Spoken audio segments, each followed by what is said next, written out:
अस्सलामुअलैकुम dear students, उम्मीद है आप खैरियत से होंगे, ठीक ठाक होंगे। आज हम एक और टॉपिक के साथ आए हैं और ये टॉपिक भी बायोलॉजी का टॉपिक है जिसका नाम सेल मेम्ब्रेन है। लास्ट टाइम हमने सेल वॉल पढ़ा था और इसके बाद आज हम सेल मेम्ब्रेन पढ़ रहे। तो सेल वॉल और सेल मेम्ब्रेन दोनों एक दूसरे से जुड़े हुए टॉपिक है। अगर आप सेल वॉल को समझ गए हैं तो सेल मेम्ब्रेन को समझना इतना मुश्किल नहीं है, इसको भी आप आसानी से समझ सकते हैं। तो let's start the cell membrane that what is the cell membrane. तो अब इसको हम समझने की कोशिश करते हैं। हमारे पास ये दो सेल है। मिसाल के तौर पर ये हमारे पास एक सेल है और ये हमारे पास दूसरा सेल है। ठीक है, ये हमारे पास दो सेल है। ये हमारे पास दो सेल है। ये सेल जो है, ये सेल, ये प्लांट सेल है। ये हमारे पास प्लांट सेल है और ये जो सेल है ये हमारे पास एनिमल सेल है। एनिमल सेल, ये प्लांट का सेल है और ये हमारे पास एनिमल का सेल है। तो लास्ट टाइम हमने पढ़ा था प्लांट सेल के बारे में कि जो प्लांट सेल का सबसे आउटर मोस्ट लेयर है, सबसे जो बाहर की जानिब वाक़या होने वाला लेयर है, वो क्या है? वो सेल वॉल है। और हमने ये भी कहा था कि सेल वॉल कहाँ पर मौजूद है? ये प्लांट में मौजूद है, फंजाई में मौजूद है और बैक्टीरिया में मौजूद है। और हमने ये कहा था कि सेल वॉल एनिमल्स में मौजूद नहीं है, यानी ये प्लांट में मौजूद है, फंजाई में मौजूद है और बैक्टीरिया में मौजूद है सेल वॉल, लेकिन ये हमारे पास एनिमल्स में मौजूद नहीं है। यानी हमारे पास अगर एनिमल्स में सेल वॉल नहीं है तो हमें जो बाहर की तरफ ये लेयर नज़र आ रहा है, जो सबसे आउटर मोस्ट लेयर है, फिर ये क्या है? तो बिल्कुल जी, एनिमल में जो सबसे बाहर की जानिब, सबसे बाहर की तरफ जो लेयर मौजूद है, इस लेयर का नाम है सेल मेम्ब्रेन। इस लेयर का क्या नाम है? इस लेयर का नाम है सेल मेम्ब्रेन। जो सबसे बाहर की जानिब वाक़या होने वाला लेयर है in the case of the animal cell, उसका नाम सेल मेम्ब्रेन है।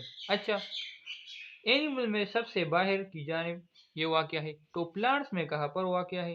प्लांट्स में तो सबसे बाहर की जानिब जो लेयर है वो सेल वॉल है। तो प्लांट्स में जो सेल मेम्ब्रेन है वो सेल वॉल के अंदर मौजूद है। यानी in the case of the plant cell, the cell membrane is present inner to the cell wall. यानी जो दूसरा नंबर पर जो सेल वॉल के अंदर जो लेयर मौजूद है, इसका नाम है सेल मेम्ब्रेन। इस लेयर का नाम क्या है? इसका नाम है सेल मेम्ब्रेन। तो इसका तो कुछ कंसेप्ट हुआ कि प्लांट में कहाँ पर मौजूद है और एनिमल में, और सेल मेम्ब्रेन दोनों में मौजूद है। ये प्लांट्स में भी मौजूद है और एनिमल में भी मौजूद है। प्लांट्स में जो है वो सेल वॉल के अंदर मौजूद है, यानी सेल वॉल के नीचे मौजूद है, जबकि एनिमल में तो सेल वॉल नहीं है, इसलिए ये सबसे आउटर मोस्ट लेयर है, सबसे बाहर की जानिब वाक़या होने वाला लेयर है। अब आते हैं इसकी कंपोजिशन की तरफ। कि सेल मेम्ब्रेन में क्या-क्या चीज़ें हैं। यानी हमने कहा कि सेल वॉल में क्या-क्या था। हमने उधर लिखा था कि सेल वॉल में सेलुलोज था, वो सेलुलोज से बना हुआ था। इसके अलावा हेमिसेलुलोज था, पेक्टिन था, वो सेल वॉल में था। अब हमारे पास हम किस चीज़ को पढ़ते हैं?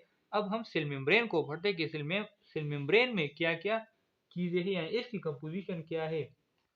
तो cell membrane basically three main component पर मुश्तमिल है। थ्री मेन कंपोनेंट पर मुश्तमिल है। जो फर्स्ट कंपोनेंट है वो है प्रोटीन। फर्स्ट कंपोनेंट जो है वो है प्रोटीन। दूसरा कंपोनेंट जो है वो लिपिड है। और तीसरा कंपोनेंट जो है वो क्या है? तीसरा कंपोनेंट जो है वो है कार्बोहाइड्रेट। वो है कार्बोहाइड्रेट। यानी जिस तरह सेल वॉल मुख्तलिफ चीज़ों से मिलकर बना हुआ था, इसी तरह सेल मेम्ब्रेन भी मुख्तलिफ चीज़ों से मिलकर बना हुआ है, जिसमें एक प्रोटीन शामिल है, दूसरा लिपिड है और तीसरा कार्बोहाइड्रेट है। यानी ये मुख्तलिफ चीज़ें किस चीज़ में शामिल है? These three components are involved in the composition of the cell membrane। अच्छा, अब हम इसकी स्ट्रक्चर की तरफ आते हैं कि इसकी स्ट्रक्चर क्या है। हम इसकी स्ट्रक्चर को डिस्कस करते हैं कि इसकी साख क्या है, यानी सेल मेम्ब्रेन किस तरह दिखाई देता है। यानी हमने तो कहा था कि सेल वॉल क्या था? सेल वॉल में जो है वो दो मेन पोर्शन थे, एक प्राइमरी वॉल तो एक सेकेंडरी वॉल था। अब जो सेल मेम्ब्रेन है वो किस तरह नजर आता है, तो इसकी स्ट्रक्चर की तरफ आते हैं। पहली बात कि इसके स्ट्रक्चर को किसने मालूम किया? एक और बात कि जो सेल मेम्ब्रेन की स्ट्रक्चर है वो सेल वॉल से थोड़ा कॉम्प्लेक्स और कॉम्प्लिकेटेड है। यानी वो तो हमने आसानी से कहा कि एक उस सेल वॉल में एक प्राइमरी वॉल है और दूसरा सेकेंडरी वॉल है, लेकिन जो सेल मेम्ब्रेन की स्ट्रक्चर है वो ज़्यादा कॉम्प्लिकेटेड है। किसकी बनिस्बत? सेल वॉल की बनिस्बत। तो मुख्तलिफ साइंसदानों ने कोशिश की कि सेल मेम्ब्रेन की स्ट्रक्चर को फाइंड आउट करे। कई साइंसदान थे उन्होंने कोशिश की, लेकिन उन्होंने कंप्लीट स्ट्रक्चर को दरियाफ्त नहीं किया। उन्होंने मालूम नहीं किया कि जो सेल मेम्ब्रेन की जो कंप्लीट स्ट्रक्चर है, जो कंप्लीट साख्त है, वो किस तरह है, वो कंप्लीटली किस तरह दिखाई देता है। आखिरकार दो साइंसदान थे the two scientist we are study history the history of the structure of the cell membrane. So the two scientists, one's name is a Singer. दो साइंसदान थे, एक का नाम था सिंगर और दूसरे का नाम था निकोलसन। दूसरे का नाम क्या था? दूसरे का नाम था निकोलसन। ये दो साइंसदान थे। आखिरकार इन्होंने कोशिश की और जो सेल मेम्ब्रेन है उसके स्ट्रक्चर को फाइंड आउट किया। और ये कब की बात है? ये 1972 की बात है। कब की बात है? इन दोनों ने कब दरियाफ्त किया? ये 1972 में दरियाफ्त किया। 1972 में उन्होंने ऑब्जर्व किया कि जो सेल मेम्ब्रेन की जो स्ट्रक्चर है, जो कंप्लीट स्ट्रक्चर है, वो किस तरह है। तो 1972 में सिंगर और निकोलसन ने एक कंप्लीट स्ट्रक्चर पेश की और उन्होंने कहा कि एक कंप्लीट सेल मेम्ब्रेन किस तरह होता है, उसकी एक कंप्लीट स्ट्रक्चर इन दोनों ने पेश की। तो आते हैं इसकी स्ट्रक्चर की तरफ कि इसका स्ट्रक्चर किस तरह है। तो इन्होंने एक स्टेटमेंट दिया, सिंगर और निकोलसन ने एक स्टेटमेंट दिया। इन्होंने एक बात कही कि हमारे पास जो सेल मेम्ब्रेन है, वो एक सी की तरफ है, वो एक समंदर की तरफ है। इन्होंने क्या कहा? इन्होंने कहा कि हमारे पास जो सेल मेम्ब्रेन है वो एक समंदर की तरह है, वो एक दरिया की तरह है, वो एक सी की तरह है। और ये जो हमारे पास ये सी है, ये समंदर है, ये किस चीज पर मबनी है, यानी इसमें क्या पड़ा हुआ है। यानी जिस तरह समंदर में पानी होता है, यानी पानी क्या बनाता है? समंदर बनाता है। इस तरह ये जो सेल मेम्ब्रेन के अंदर जो सी है, ये किस चीज से बनी हुई है? ये लिपिड से बनी हुई है। ये किस चीज से बनी हुई है? ये लिपिड से बनी हुई है। इन्होंने कहा कि हमारे पास सेल मेम्ब्रेन एक सी की तरह है, एक समंदर की तरह है। और ये सी यानी ये समंदर किस चीज का समंदर है? ये लिपिड का समंदर है, लिपिड्स का समंदर है। और इस लिपिड्स के समंदर में, इस समंदर के अंदर क्या चीज मौजूद है जनाब? इस समंदर के अंदर प्रोटीन मौजूद है, प्रोटीन। इस समंदर के अंदर प्रोटीन मौजूद है और वो प्रोटीन इसके अंदर फ्लैटिंग कर रहे हैं, वो इसके अंदर तैर रहे हैं। यानी ये क्या है? अंदर एक समंदर है। और ये समंदर किस चीज का समंदर है? ये लिपिड्स का समंदर है। और इसमें प्रोटीन फ्लैटिंग कर रहे हैं, प्रोटीन इसमें तैर रहे हैं। ये किसने कहा? ये सिंगर और निकोलसन ने कहा कि हमारे पास cell membrane, it is a sea of the lipids in which the protein are floating. ये सेल किसने कहा? ये सिंगर और निकोलसन ने कहा 1972 में। और ये सबसे एक्सेप्टेबल मॉडल था, ये सबसे एक्सेप्टेबल स्टेटमेंट था, क्योंकि इससे पहले जितने भी साइंसदानों ने कहा तो उनमें कोई ना कोई डिफॉल्ट मौजूद था, उनमें कोई ना कोई खराबी मौजूद थी। लेकिन इनकी ये स्टेटमेंट बिल्कुल ही जबरदस्त थी। और इन्होंने जो ये मॉडल पेश किया तो इस मॉडल का नाम दिया गया फ्लूइड मोज़ेक मॉडल। क्या नाम दिया गया? इसको नाम दिया fluid mosaic model. Fluid mosaic model. Singer और निकोलसन ने इस मॉडल को फ्लूइड मोज़ेक का नाम दिया गया, फ्लूइड मोज़ेक मॉडल का नाम दिया गया। अब फ्लूइड तो आप जानते हैं, फ्लूइड किसको कहते हैं? लिक्विड को कहते हैं। यानी जो इसमें अंदर जो लिपिड है वो क्या है? वो फ्लूइड है, वो एक लिक्विड की फॉर्म में है, वो एक माया की फॉर्म में है, यानी वो लिक्विड की फॉर्म में है, इसलिए इसको फ्लूइड का नाम दिया। मोज़ेक किसको कहते हैं? मोज़ेक पैटर्न को कहते हैं, मोशन को कहते हैं। यानी ये एक खास पैटर्न के मुताबिक, एक खास मोशन के मुताबिक जो प्रोटीन है वो उसमें तैर रहे हैं, इसलिए इसको मोज़ेक का नाम दिया गया। कि जो लिपिड्स के अंदर जो प्रोटीन है वो एक खास पैटर्न पर, एक खास मोशन करते हैं, इसलिए इसको फ्लूइड मोज़ेक मॉडल का नाम दिया गया। तो सिंगर और निकालसन ने जो मॉडल पेश किया था उस मॉडल का नाम था फ्लूइड मोज़ेक मॉडल। ठीक है, यहाँ तक तो समझ गए होंगे कि इसका क्या मतलब है कि हमारे पास सेल मेम्ब्रेन किस चीज़ पर मुश्तमिल है, वो लिपिड्स पर मुश्तमिल है और लिपिड्स के अंदर प्रोटीन तैर रहे हैं, यानी लिपिड्स एक समंदर के तौर पर पेश किया गया है और इसके अंदर प्रोटीन क्या है, प्रोटीन हम कह सकते हैं कि एक आइसबर्ग की तरफ एक it is the piece of the iceberg, यानी बर्फ के एक गोले की तरह इसमें तैर रहे हैं प्रोटीन जो है। ठीक है, यहाँ तक तो आप थोड़े बहुत समझ ही गए होंगे। ठीक है, अब आगे जाते हैं और इसके जो कंपोजिशन है उसकी जानिब आते हैं कि प्रोटीन कहाँ पर मौजूद है, लिपिड्स कहाँ पर मौजूद है, कार्बोहाइड्रेट कहाँ पर मौजूद है, प्रोटीन कितना मौजूद है, लिपिड कितना मौजूद है, कार्बोहाइड्रेट कितना मौजूद है। तो इसकी तरफ आते हैं और इसको थोड़ा बहुत डिस्कस करते हैं, इसको थोड़ा बहुत समझने की कोशिश करते हैं। ठीक है, यह तक तो बात समझ ही गए होंगे। अच्छा, तो अब हम इस आते हैं कंपोजिशन की तरफ और कंपोजिशन में हम सबसे पहले किस चीज़ की बात करते हैं, सबसे पहले हम इसकी प्रोटीन की बात करते हैं कि प्रोटीन कितना मौजूद है और प्रोटीन किधर मौजूद है। हमने तो कहा कि सेल मेम्ब्रेन के अंदर प्रोटीन मौजूद है, लेकिन प्रोटीन अब कहाँ पर मौजूद है। सेल मेम्ब्रेन तो बहुत ही एक कॉम्प्लेक्स स्ट्रक्चर है, तो इसके अंदर कहाँ पर ये प्रोटीन मौजूद है। तो सबसे पहली बात कि सेल मेम्ब्रेन के अंदर प्रोटीन कितना है, ये तकरीबन 60 से लेकर 60% से लेकर तकरीबन 80% तक 80% तक प्रोटीन मौजूद होता है। यानी एक सेल मेम्ब्रेन के अंदर 60 से लेकर 80% तक प्रोटीन मौजूद होता है, यानी ये सबसे ज़्यादा एक सेल मेम्ब्रेन के अंदर मौजूद होता है।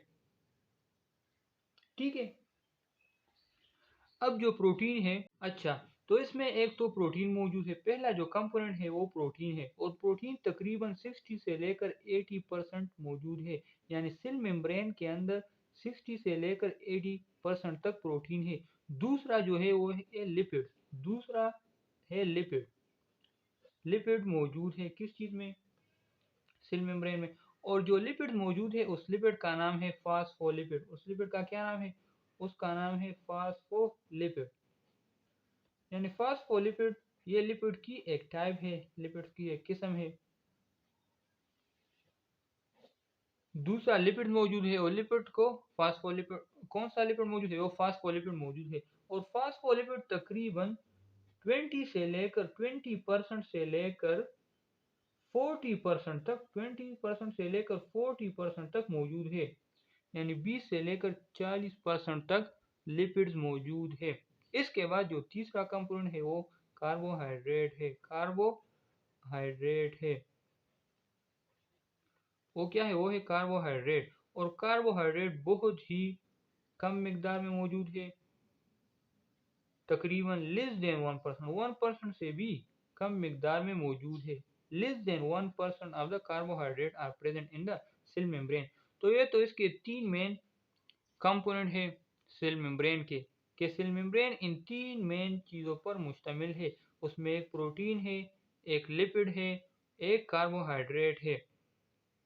प्रोटीन तकरीबन 60 से लेकर 80% तक मौजूद है, जो लिपिड है वो 20 से लेकर 40% तक मौजूद है, और कार्बोहाइड्रेट वो तकरीबन 1% से भी कम मिकदार में मौजूद है।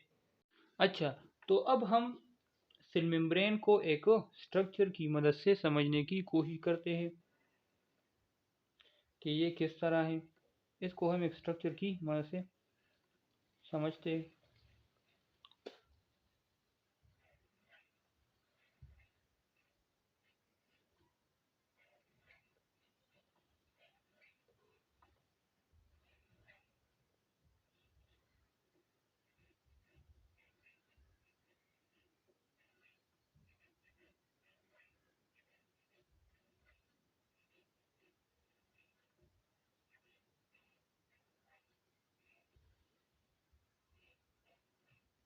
मिसाल के तौर पर ये हमारे पास एक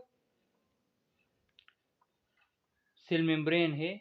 सेल मेम्ब्रेन की एक स्ट्रक्चर है। ये हमारे पास क्या है, एक सेल मेम्ब्रेन है। ठीक है, आपको ये क्या नज़र आ रहा है, ये आपको लिपिड नज़र आ रहा है, क्योंकि हमने कहा कि ये किस चीज़ से बना हुआ है, ये लिपिड से बना हुआ है, यानी it is the sea of the lipid. तो आपको जो ये नज़र आ रहा है ये क्या है, ये इसमें लिपिड है, ये इसमें क्या है, इसमें ये लिपिड है। और कौन सा लिपिड है, तो हमने कहा कि ये फास्फोलिपिड है। कौन सा लिपिड है, तो ये हमारे पास फास्फोलिपिड है।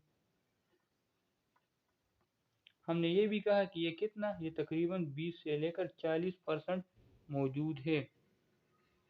फास्फोलिपिड, आपको फास्फोलिपिड इस तरह नज़र आ रहा है, यानी ये एक फास्फोलिपिड है, ये एक फास्फोलिपिड है। इस फास्फोलिपिड का ये हेड है, इसे क्या कहते हैं, इसके हेड कहते हैं। और ये दूसरा आपको इसके टेल नज़र आ रहे हैं, ये इसके क्या है, ये इसके टेल है, यानी इसका एक हेड है और एक टेल है। हेड जो है, इसका जो है वो पोलर है, हेड जो है वो पोलर है। पोलर का क्या मतलब, कि ये आसानी से पानी में डिजॉल्व हो सकता है। इसका जो हेड है वो क्या है, वो पोलर है, यानी वो आसानी से पानी में डिजॉल्व हो सकता है। जबकि जो टेल है वो नॉन पोलर है। नॉन पोलर का क्या मतलब, कि वो पानी में डिजॉल्व नहीं हो सकता।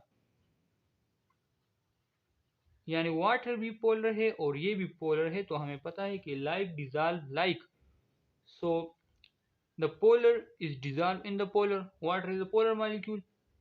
Therefore, the head is dissolved in the water. The head of the lipid is polar, so they are dissolved in the water. While the tail are the non-polar, so they are not dissolved in the water. और इसे क्या कहते हैं, इसे phospholipid कहते हैं। इसके अलावा ये क्या है, ये लिपिड बाइलेयर है, यानी ये लिपिड लेयर है। ये एक लिपिड दूसरा लिपिड, ये इसे क्या बनाता है, एक लेयर बनाता है।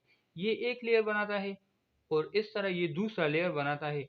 तो हम कह सकते हैं कि सेल मेम्ब्रेन के अंदर लिपिड कितने लेयर बनाता है, लेयर इसके दो लेयर है, लिपिड्स के दो लेयर है, यानी लिपिड दो लेयर बनाता है। तो हम कह सकते हैं कि the cell membrane is a double layer, it is also called the lipid bilayer. A cell membrane is a lipid bilayer. Lipid bilayer, bi का मतलब क्या है, टू, lipid bilayer। ये क्या है, ये एक लिपिड बाइलेयर है, यानी इसके अंदर लिपिड के दो लेयर है, लिपिड के दो लेयर है, एक ये लेयर है और एक ये लेयर है।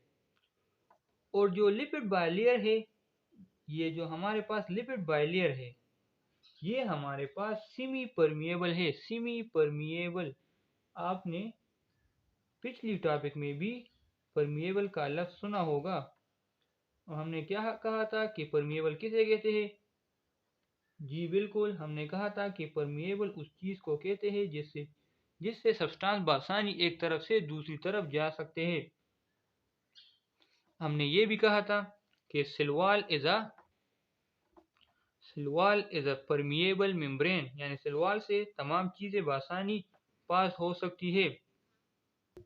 हमने ये कहा था कि सिलवाल से तमाम चीजें आसानी पास हो सकती है, यानी वो एक परमिएबल है। लेकिन हमारे पास जो लिपिड बाइलेयर है, लिपिड बाइलेयर ये सेमी परमिएबल है।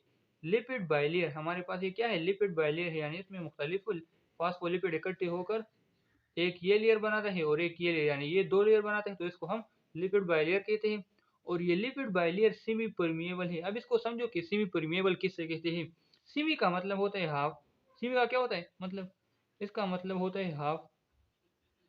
क्या मतलब हाफ परमिएबल, यानी ये कुछ चीजों को आसानी से एक तरफ से दूसरी तरफ पास होने देता है, जबकि कुछ चीजों को एक तरफ से दूसरी तरफ पास नहीं होने देता।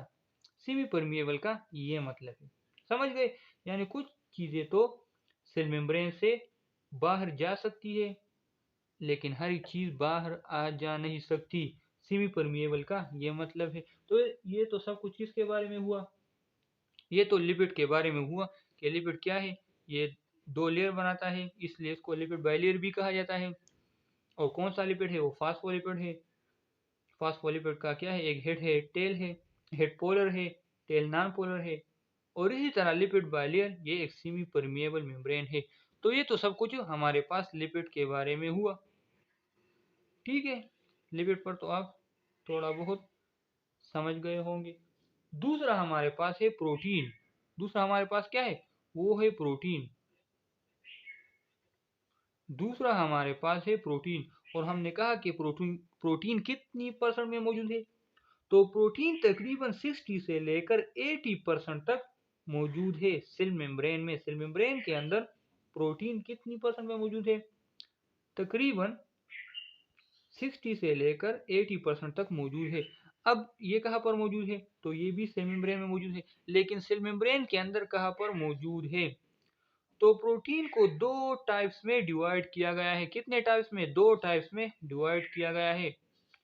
On the basis of their position, यानी कि ये कहाँ पर वाक़या है, कहाँ पर मौजूद है, इस बेसिस पर इसको दो टाइप्स में तकसीम किया गया है। एक का नाम है इंट्रिंसिक प्रोटीन। एक का नाम क्या है? एक का नाम है इंट्रिंसिक प्रोटीन और दूसरे का नाम है एक्सट्रिंसिक प्रोटीन। Extrinsic protein. एक का नाम है इंट्रिंसिक प्रोटीन और दूसरे का नाम है एक्सट्रिंसिक प्रोटीन। जैसे कि नाम से जाहिर है, इंट्रिंसिक प्रोटीन, इन का मतलब होते हैं अंदर और इसका मतलब होता है बाहर। तो इंट्रिंसिक प्रोटीन वो प्रोटीन है, इंट्रिंसिक प्रोटीन वो प्रोटीन है जो कि लिपिड बाइलेयर के इनर साइड पर मौजूद होते हैं, यानी ये तकरीबन यहाँ पर मौजूद होते हैं, यहाँ पर। तो वो प्रोटीन जो कि लिपिड बाइलेयर के इनर साइड पर मौजूद होते हैं उसको इंट्रिंसिक प्रोटीन कहा जाता है। कहाँ पर ये मौजूद होते हैं? ये लिपिड बाइलेयर के इनर साइड पर मौजूद होता है, इसलिए इसको इंट्रिंसिक प्रोटीन कहा जाता है। इंट्रिंसिक प्रोटीन के कुछ खुसूसियात हैं, इसके कुछ प्रॉपर्टीज, इसको समझते हैं। तो सबसे पहले प्रॉपर्टी कि these are larger in size. These are larger, हमारे पास जो इंट्रिंसिक प्रोटीन है, इंट्रिंसिक प्रोटीन वो लार्जर है। वो क्या है? वो साइज में लार्जर है, वो लार्जर है। इसके अलावा वो शेप में किसका है? तो वो ऊल इन शेप है, वो ऊल इन शेप है। ये से कुछ प्रॉपर्टीज है जो प्रोटीन सेल मेम्ब्रेन जो लिपिड बाइलेयर के अंदर मौजूद होता है, जिसको इंट्रिंसिक प्रोटीन कहा जाता है, वो लार्जर होते हैं, वो ऊल इन शेप होते हैं और they are in motion, they are continuous in motion. ये in the form of motion, these are in the form of the motion, means that they are continuously in the form of motion. Why they are in motion? Because inside the lipid there is a fluid present, which is inside the lipid membrane, lipid bilayer, there is a lipid present which is a fluid, so they are easily movable in the these lipids. तो ये तो हमारे पास intrinsic protein के कुछ properties हुए कि ये हमारे पास लार्जर है, ओवल इन शेप है और ये मोशन करते हैं। और ये कहाँ पर मौजूद है? ये लिपिड बाइलेयर के इनर साइड पर मौजूद होता है। तो बिल्कुल इंट्रिंसिक प्रोटीन एक्सट्रिंसिक प्रोटीन एक दूसरे के अपोजिट है। एक्सट्रिंसिक प्रोटीन अब क्या होगा? तो एक्सट्रिंसिक प्रोटीन वो प्रोटीन है, एक्सट्रिंसिक प्रोटीन वो प्रोटीन है जो लिपिड बाइलेयर के आउटर साइड पर मौजूद होता है। कहाँ पर मौजूद है? ये लिपिड बाइलेयर के आउटर साइड पर मौजूद होता है। तो वो प्रोटीन जो लिपिड बाइलेयर के आउटर साइड पर मौजूद होता है उसे एक्सट्रिंसिक प्रोटीन कहा जाता है। ठीक है, यह तक समझ गए? एक्सट्रिंसिक प्रोटीन किसे कहते हैं? ये वो प्रोटीन है जो लिपिड बाइलेयर के बाहर की तरफ हुआ क्या है? एक्सट्रिंसिक का मतलब हम कहते हैं बाहर की तरफ, एक्स एक्स। जहाँ पर भी आपको लफ्ज एक्स मिले तो इसका मतलब होता है बाहर की तरफ हो वाक़ होने वाला। तो एक्सट्रिंसिक प्रोटीन का मतलब है कि ये लिपिड बाइलेयर की बाहर की जानिब वाक़या है, एक्सट्रिंसिक प्रोटीन। तो इसके प्रॉपर्टीज इसके अपोजिट होंगे। इंट्रिंसिक प्रोटीन लार्जर था, तो एक्सट्रिंसिक प्रोटीन साइज में क्या होगा? ये बिल्कुल स्मॉलर होगा, ये स्मॉलर होगा। ठीक है, ये हमारे पास किस शेप में था? ये ओवल इन शेप था, तो ये हमारे पास ग्लोबुलर इन शेप है, यानी ये ग्लोब्स की फॉर्म में है, ग्लोबुलर इन शेप है, ये इसकी शेप है। जबकि ये मोशन में था। इंट्रिंसिक प्रोटीन हमारे पास इनर था, inner to the lipid bilayer था, तो ये हमारे पास in the form of motion था। जबकि हमारे पास एक्सट्रिंसिक प्रोटीन ये in the form of rest है, क्योंकि लिपिड बाइलेयर के बाहर की जानिब है, तो इसलिए ये किस चीज़ में है? ये रेस्ट में है, ये in the form of the rest है। तो ये तो इसके दो टाइप्स थे प्रोटीन के। हमने कहा कि एक एक्सट्रिंसिक प्रोटीन है और एक इंट्रिंसिक प्रोटीन है। ठीक है, तो ये तो हमारे पास किस चीज़ की बात हुई? प्रोटीन की बात हुई। पहले हमने क्या कहा? पहले हमने लिपिड कहा, फिर प्रोटीन कहा। और अब तीसरी कंपोनेंट की तरफ आते हैं और वो है कार्बोहाइड्रेट। हमने कहा कि सेल मेम्ब्रेन के अंदर कार्बोहाइड्रेट भी मौजूद है। कितना मौजूद है? हमने कहा कि 1% से भी कम मिकदार में मौजूद है, लेकिन मौजूद तो है। तो इसको अब हम समझने की कोशिश करते हैं कि कार्बोहाइड्रेट कहाँ पर मौजूद है, इसका फंक्शन क्या है। ठीक है, तो अगर कार्बोहाइड्रेट की हम बात करें तो कार्बोहाइड्रेट आपको एक सेल मेम्ब्रेन के अंदर दो फॉर्म में मिलेंगे। या तो carbohydrate attach with the lipid होगा, यानी या तो कार्बोहाइड्रेट लिपिड के साथ अटैच होगा या कार्बोहाइड्रेट प्रोटीन के साथ अटैच होगा। इन दो फॉर्म में आपको मिलेंगे। पहला फॉर्म के they are attach with the lipid, या तो ये लिपिड के साथ अटैच होगा, और दूसरा या तो ये प्रोटीन के साथ अटैच होगा। दूसरा या तो ये लिपिड के साथ अटैच होगा या इस प्रोटीन के साथ अटैच होगा। जब कार्बोहाइड्रेट लिपिड के साथ अटैच होगा तो इसको हम कहेंगे ग्लाइकोलिपिड। इसको हम इकट्ठे क्या कहेंगे? इसको हम कहेंगे ग्लाइकोलिपिड। जहां पर भी आपको लफ्ज ग्लाइको मिले इसका मतलब होता है कार्बोहाइड्रेट। तो जब कार्बोहाइड्रेट और लिपिड एक दूसरे से मिले, यानी ये अटैच फॉर्म में आपको मिले, तो इसका क्या मतलब होगा? इसको हम इकट्ठे क्या कहेंगे? इसको हम कहेंगे ग्लाइकोलिपिड। इसी तरह जब आपको carbohydrate attach with the protein मिले तो इसको हम कहेंगे ग्लाइकोप्रोटीन। इसको हम क्या कहेंगे? इसको हम कहेंगे ग्लाइकोप्रोटीन। समझ गए जनाब? जब ये किसके साथ अटैच होंगे? जब ये लिपिड के साथ अटैच होंगे। कौन अटैच होंगे? कार्बोहाइड्रेट, तो इसको हम ग्लाइकोलिपिड कहेंगे। और अगर ये प्रोटीन के साथ अटैच होंगे तो इसको हम ग्लाइकोप्रोटीन कहेंगे। अच्छा, एक और बात कि ग्लाइकोलिपिड और ग्लाइकोप्रोटीन को इकट्ठे हम क्या कहते हैं? इसको कलेक्टिवली हम ग्लाइकोकेलिक्स भी कहते हैं। ग्लाइकोकेलिक्स भी कहते हैं। ये अक्सर एमसीक्यू में पूछा जाता है, इसलिए ये लफ्ज आपको याद रखना चाहिए कि ग्लाइकोलिपिड और ग्लाइकोप्रोटीन को इकट्ठे हम क्या कहते हैं? इसको हम इकट्ठे कलेक्टिवली हम इसको ग्लाइकोकेलिक्स कहते हैं। ठीक है, तो ये तो कार्बोहाइड्रेट की बात हुई कि कार्बोहाइड्रेट भी सेल मेम्ब्रेन के अंदर मौजूद है। अब एक और बात यहाँ पर कि हमने कहा कि जो लिपिड बाइलेयर है वो सेमी परमिएबल मेम्ब्रेन है, यानी कुछ चीज़ें इससे पास हो सकती है और कुछ चीज़ें इससे पास नहीं हो सकती। तो अगर इस लिपिड बाइलेयर के अंदर वाटर हमारे पास यहाँ पर H2O है, वाटर है, तो वो बाहर किस तरह जाएगा? अगर वाटर मॉलिक्यूल इस लिपिड बाइलेयर से बाहर जाना चाहता है तो इसके लिए इस लिपिड बाइलेयर में स्पेशल पोर्स है, महसूस खाने हैं, जिसकी मदद से ये वाटर मॉलिक्यूल इस लिपिड बाइलेयर से बाहर आता है। और इस पोर्स का नाम है एक्वाफोरान। इसका क्या नाम है?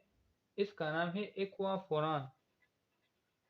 एक्वाफोरान, ये भी याद रखने की बात है कि स्पोर्स का नाम क्या है? इसका नाम है एक्वाफोरान, यानी वो पोर जिसकी मदद से वाटर मॉलिक्यूल लिपिड बाइलेयर से बाहर आते हैं उसका नाम है एक्वाफोरान।